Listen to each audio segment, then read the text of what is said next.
আজকে হচ্ছে পোগোর জন্মদিন, আর ওর জন্মদিন উপলক্ষেই চলে গিয়েছিলাম ওদের বাড়ি। আর এখন ওর প্রত্যেকটা বন্ধু ওর কাছে যাচ্ছে, কারণ এখন ওর কেক কাটা হবে। তো চলুন পোগোর কেকটা কেটে নেওয়া হোক।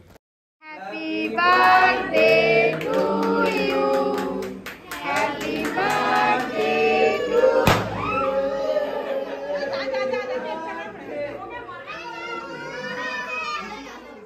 আপনাদেরকে তো একটা কথা বলাই হয়নি, পোগোর সাথে সাথে কিন্তু ওর মায়ের জন্মদিনের ডেটটাও একদম সেম টু সেম, একই দিনে ওদের জন্মদিন সেলিব্রেট করা হয়।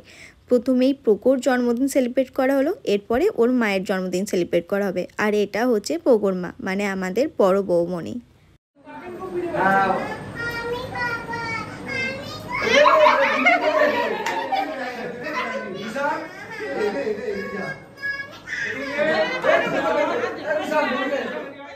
আর এই যে এখন বড় বৌমণিও কিন্তু কেক কাটার জন্য একদম তৈরি হয়ে গেছে। আর দেখুন বৌমণিকে কি সুন্দর দেখতে লাগছে, তাই না?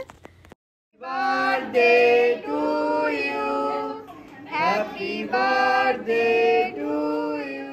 আপনারা হয়তো ভাবতেই পারেন যে আমি বড় বৌমণি কেন বলছি, সম্পর্কে তো আমার বড় যা হয়, মানে আমার বড়দি ভাই হয়। কিন্তু আমি বৌমণি বলতে বেশি স্বাচ্ছন্দ্য বোধ করি, তার কারণ জায়ের থেকে বৌদিটা শুনতে বেশি ভালো লাগে। আর দাদাকে যদি দাদা বলতে পারি, বৌমণিকে বৌমণি তো বলাই যায়, নিঃসন্দেহে বলা যায়। কারণ জায়ের থেকে বৌদির সম্পর্কটা অনেকটা কাছের, এটা আমার মনে হয়। জানি না আপনাদের কি মতামত।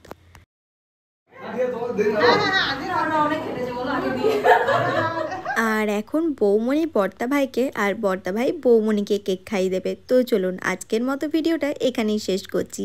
Bye bye.